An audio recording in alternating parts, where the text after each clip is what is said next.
But John Henry Falk may have experienced the most profound effect. He was a graduate student when he interviewed the former slaves, including the two women you hear in this broadcast. Himself interviewed just before he died in 1979, Falk was going on about how he believed in giving blacks the right to go to school, giving them the right to vote, giving them the right to go into anything they qualified for. And then he said he experienced an epiphany. I was sitting out on a wagon tongue with this old black man, and was telling him what a different kind of white man I was. I remember him looking at me very sadly and kind of sweetly and condescending and said, "You know, you still got the disease, honey. I know you think you're cured, but you're not cured.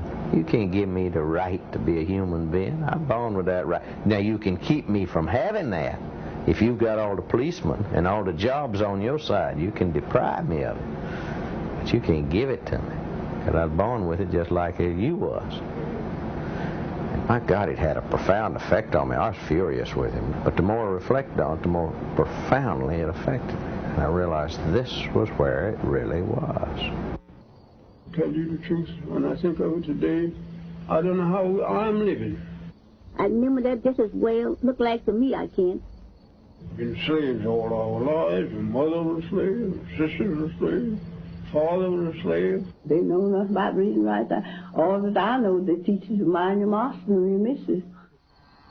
Mom and them didn't know where to go. You see, after she would go, just like he turned something out, you know. Didn't know where to go. They are haunting voices from the past, not actors reading a script or scholars reading a text, but the actual voices of men and women, Americans, who were born in slavery. My name is Fountain Hughes. I was born in Charlottesville, Virginia. My grandfather belonged to Thomas Jefferson. My grandfather was 115 years old when he died. And now I am 101 years old. Some people didn't have no beds when they were slaves. You all slept on the floor. Pallet here, pallet there.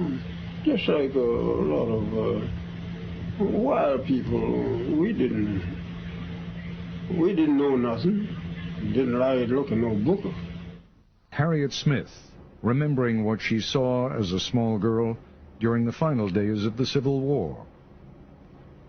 We stood on that picket fence all day long, seeing them soldiers going back to Silent Zone in different places.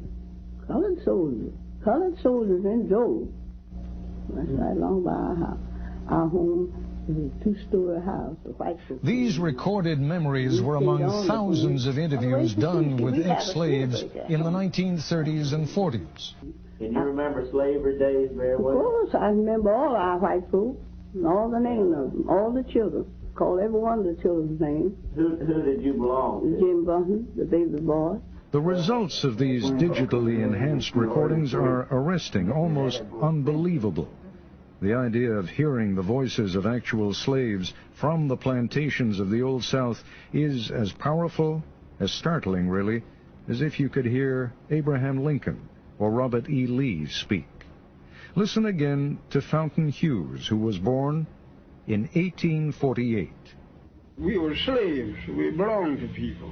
They sell us like they sell horses and cows and hogs and all like that. Have an auction bench, and they put you up on the bench and bid on you, the same as you're bidding on cattle, you know.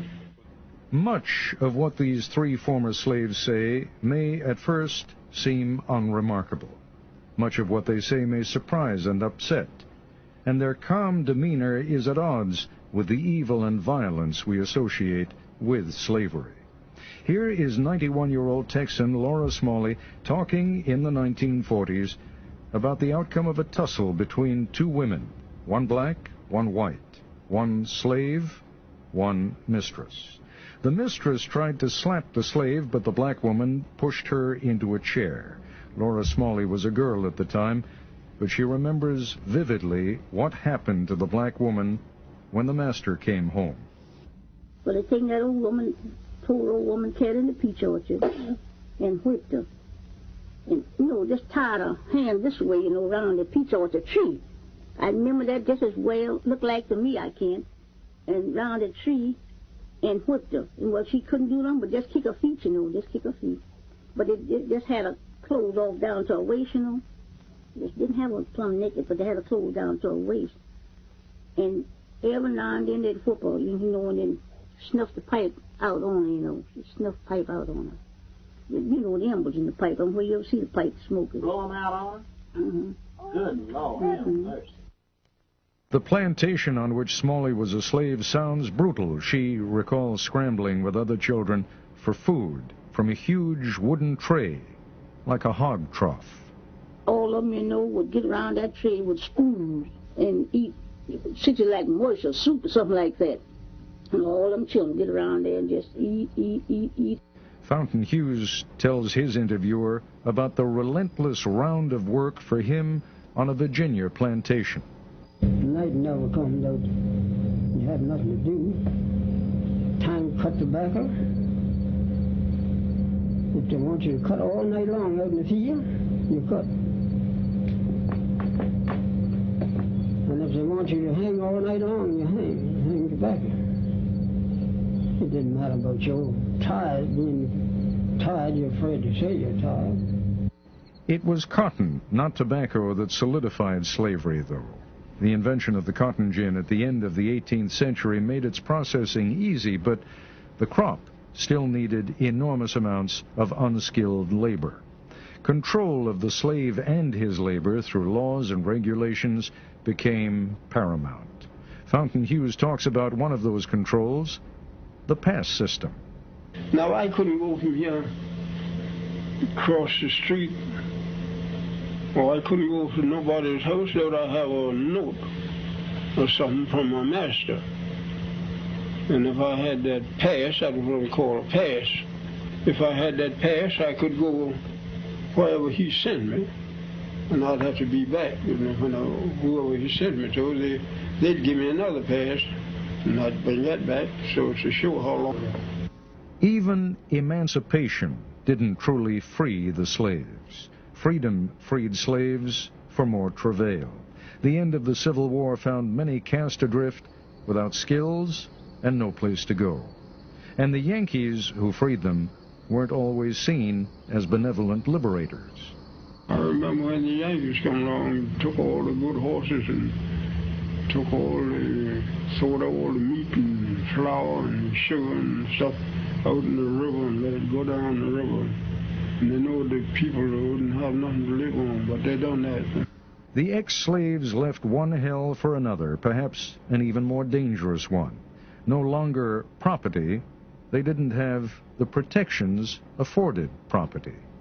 When we were slaves, we couldn't do that, see?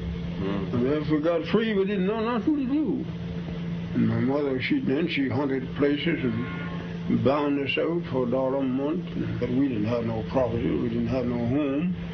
We had nowhere, nothing. We didn't have nothing on it, just like the cattle, we just turned out and get along the best you could. In Texas, the slaves weren't told they were free until 2 months after the war ended. Smalley remembers that her masters gave the slaves a dinner, and then they were free. I don't know how the other side of the folks know freedom. We didn't know. They just thought, we're just feeding us, Them didn't know where to go. You see, after freedom broke, just like he turned something out, didn't know where to go. That's just where they stayed. Didn't know where to go. Turn us out just like, you turn out cattle. In the narratives, the slaves used an interesting phrase for the end of slavery. They say, when the break came. Good times, easy times were not at hand. The trials for millions of black Americans didn't end in 1865.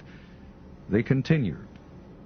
Laura Smalley and her family became sharecroppers. Harriet Smith's first husband was killed by whites during the Reconstruction, probably because of his political organizing. Fountain Hughes went north to Baltimore and worked at numerous jobs, including hauling manure. Not an enviable job, but it was the job of a free man.